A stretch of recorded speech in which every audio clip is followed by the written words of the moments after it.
Welcome to the KuppingerCole Analyst Chat. I'm your host. My name is Matthias Reinwarth. I'm an advisor and analyst with KuppingerCole Analysts. My guest is, again, and we are continuing a series of episodes around the topic of zero trust, is Charlene Spasic. She is a senior advisor with KuppingerCole Analysts. Hi, Charlie. Good to have you back. Hi, Matthias. Thanks for having me again. Great to have you. And before we dig into this topic, we want to continue our conversation about identities for zero trust. Maybe a bit about yourself. You've joined KuppingerCole more than half a year ago. So you've been to our larger event, the Cyber Evolution in Frankfurt. You have talked to lots of our customers. Since you are an advisor, you are getting into contact with our end user organizations. What is the most striking for you when you joined KuppingerCole? What is different? What is fun?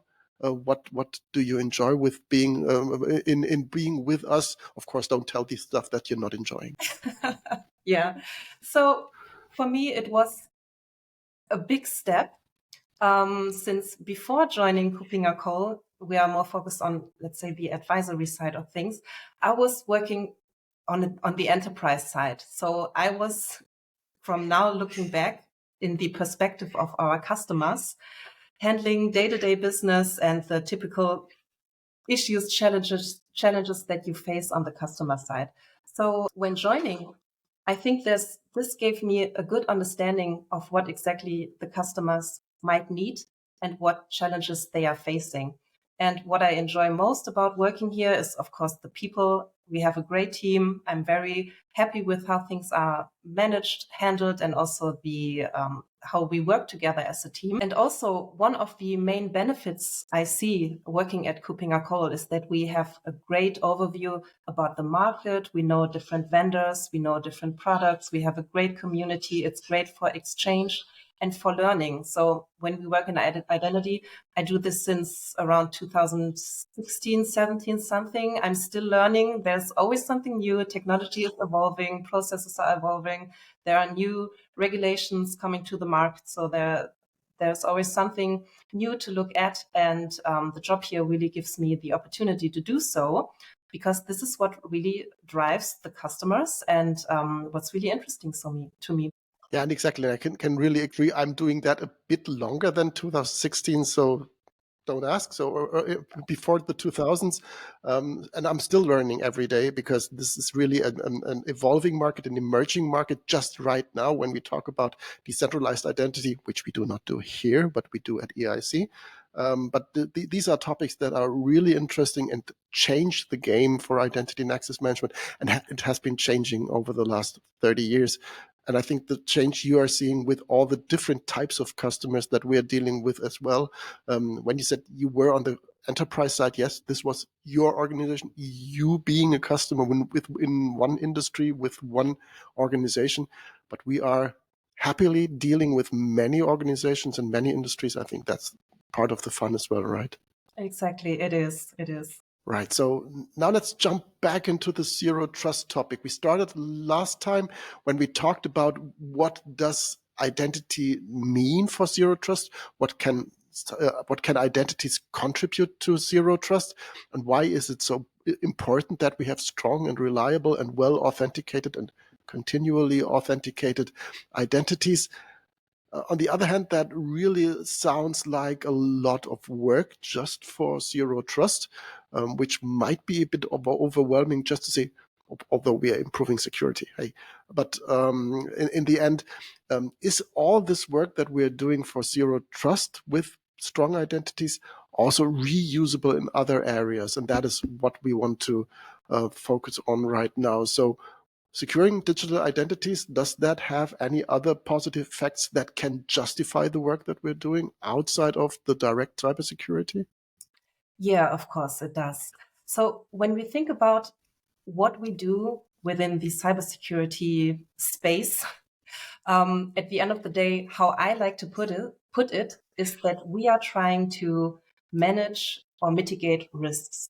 So that's not the only purpose, since cybersecurity has their purpose of being there, but the management of risks is really crucial, at least from my point of view. There are different measures to manage risks. So there can be technical measures like implementing a new technology. There can be organizational measures, defining a process. And on the other side, we also have regulatory requirements that organizations need to comply to. So it's not like a self-fulfilling activity that we are doing here, but organizations also have to comply to regulations. And this is also, from my point of view, a main driver for zero trust. Absolutely. And if you look at these upcoming regulations that all these organizations are currently fighting with, be it NIS2 for everybody who is more or less in a critical infrastructure space, if we look at DORA for all these financial organizations, all these regulatory requirements or directives or laws or frameworks demand a strong entitlement model, a strong authorization model, but also strong identities and strong processes, especially when it comes to privileged access. So all that we are doing here right now and ensuring that there is a proper cybersecurity in place as part of zero trust, that is also something that needs to be ticked off for these requirements. So the work that we are doing has at least dual use, if not more than just two.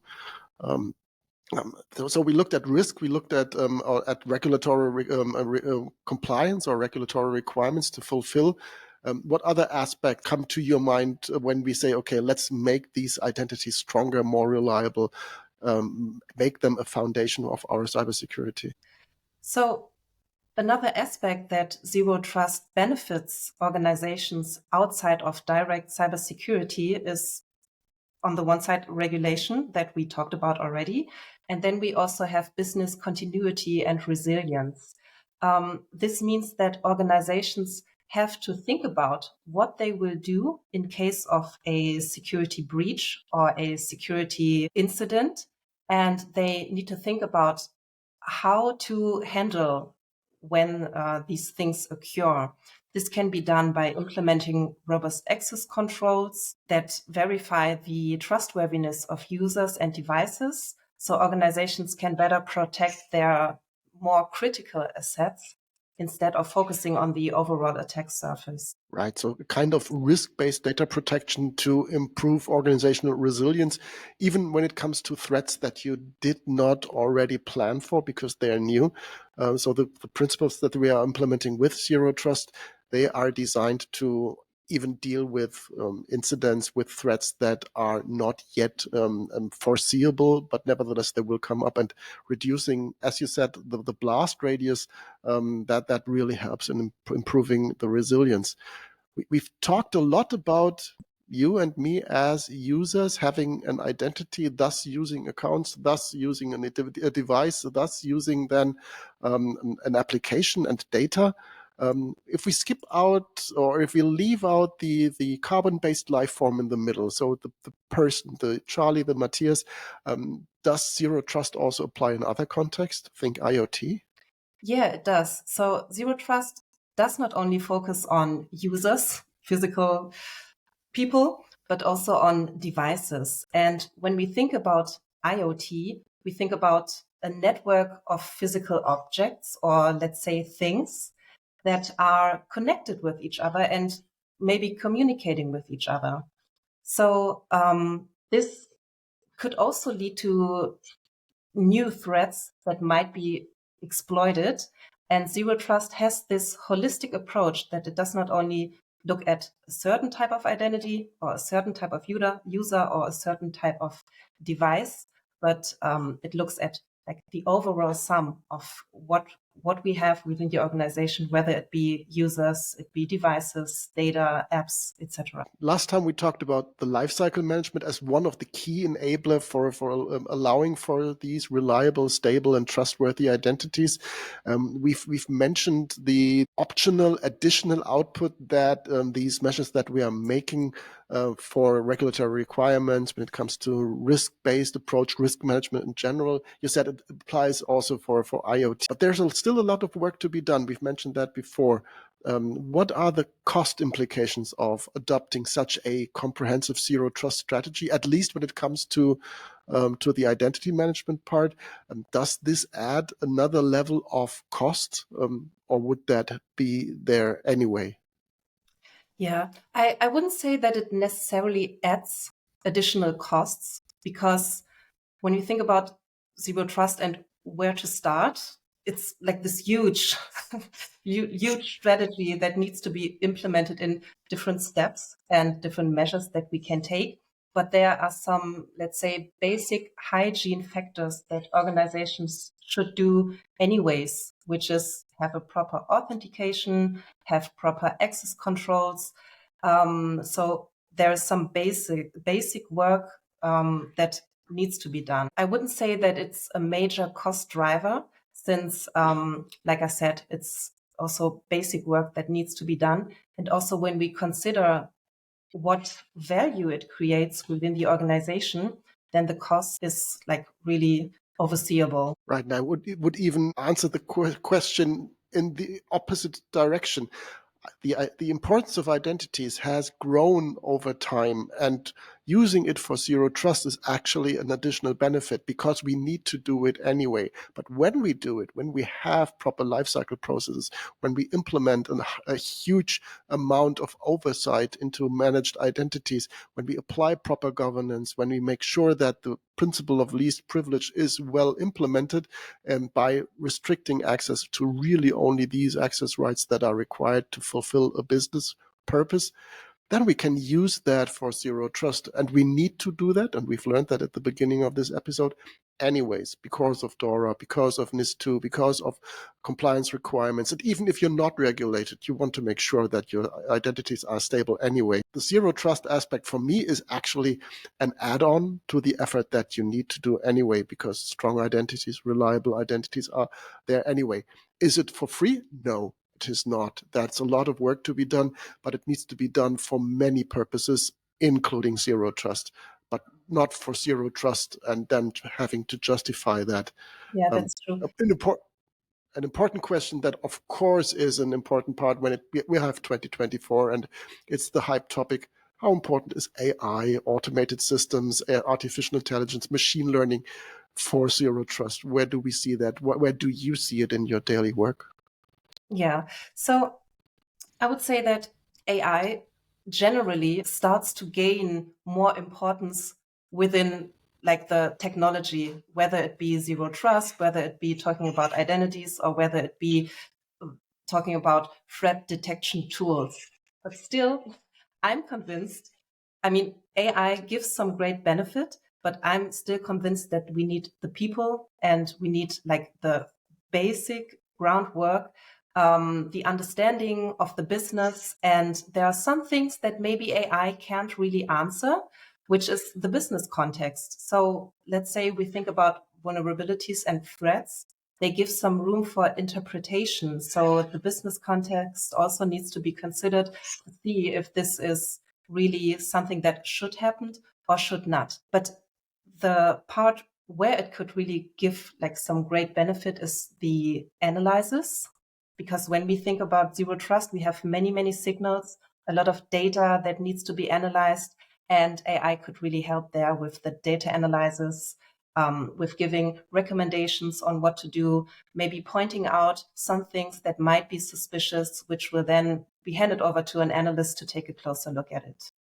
And still, what I found also very interesting about zero trust, and which might still be a bit of a misconception, is that it's not like a software or a tool that will just be installed and then it's there and then it's ready. But there are many, many different things that need to be considered. So it's more seen as a strategy and not a tool that we can install on the system and then it's like done for us. Exactly. So, and when we're saying we're talking about identities as part of the zero trust strategy, that exactly illustrates what you just said. No matter which IGA system you're using, no matter how you have implemented your lifecycle processes, the outcome of this is something that directly feeds into your zero trust strategy, and then into strong authentication, authorization, and everything that's down the line from there: governance, compliance, resilience, etc. So we are getting close to the end of this episode and to this two-part series of talking about identity in the context of zero trust and looking at it from a practitioner's point of view, which you are, which I pretend to be as well. So when we look into the future, Are there any challenges, future directions for Zero Trust that you expect for, say, the next half year, 2 years, 5 years, and for Zero Trust as universal security strategy? Mm-hmm. Yeah, so I think one of the challenges that I see is that we have to face legacy systems that might not be able to be, let's say, demised easily. So they have to be considered, and we have to think about how to make them fit into the zero trust strategy that we are driving. When you think about authentication and the continuous authentication, that means that we need systems that can do it. Are the legacy systems able to handle these, let's say, requirements? So this is really something that might be challenging to organizations. And it also gives some additional complexity since we have to look at many signals that have to be analyzed. So yeah, there are still some challenges that customers will have to face. So but still, I think that zero trust is a concept that will stay there for the next years, actually. We also see that the DoD, the Department of Defense, really gives this recommendation to go towards a zero trust model. So the relevance is there. And I guess it will still be there in the future. I fully agree. I love this concept of zero trust. And if you look at it on 10 slides and it's presented well, it feels really like the next generation cybersecurity. But when it comes to the real world, we come back to legacy systems. There are still mainframes. There are still RACF. There is still old traditional and old in air quotes SAP systems that are built on premises. R3 it's still around. Having zero trust to interoperate with that, to collaborate with that, to integrate with that, and to power such systems, I think that's still one of the challenges. And if you say zero trust might not go away, maybe it does go away. The term zero trust goes away because we have many organizations which really are reluctant to use the term zero trust because it is this buzzword thing. To say, okay, make it continuous authentication would be nice, would be fine for me. Make it microsegmentation plus never trust, always verify, but omit the term zero trust. I think that is something that I can happily deal with as long as the principles are still in place. We are heading towards EIC. You will be there. I know that. Yeah. I will be there. So everybody who's willing to get in touch and talk more zero trust or identity and access management in general and cybersecurity in general, please feel free to reach out to Charlie and or me or our team. You can even book an appointment at EIC with us, so that is possible. So go to our website, reach out to us to have an appointment just to meet us there in Berlin in the early weeks of June 2024. We are happy to talk to you and continue that conversation. If you have any questions about what we mentioned this episode and the episode before, please leave a question if you're watching that on YouTube, just in the comments section. If you're listening to that in your favorite podcatcher as an audio version, just drop us a mail if you have great suggestions for what to cover in next episode of this KuppingerCole Analyst Chat. I'm happy to pick up your suggestions for that as well. Charlie, thank you very much for being my guest today. And again, for this second part of the Zero Trust journey that we just did. Any final words that you would like to recommend to our audience before we close down, maybe towards EIC, maybe towards Zero Trust, anything you would like to be kept in mind? Yeah, so to wrap it up, I would say what really stuck with me regarding Zero Trust is the thought that it's not like a product, but it has to be considered as a strategy. It's a journey, as you already mentioned, and it includes different aspects that we have to consider. So I think there's no, let's say, black or white approach on how to do zero trust. It really depends on the organization and the industry that we are in. And yeah, I'm looking forward to EIC, looking forward to connect with the customers and also talk about zero trust or other topics. And yeah, I was happy to be here. Thank you for having me. and then talk to you soon. Great. Thank you very much. And everything that you do that's good for IAM is also good for Zero Trust. Thanks, Charlie. Thanks for being my guest today. Looking forward to having you back soon. But first of all, we will meet in Berlin in June, and we hope that you all will be there and talk to us. Thanks again. See you. Bye-bye. Thank you. Bye.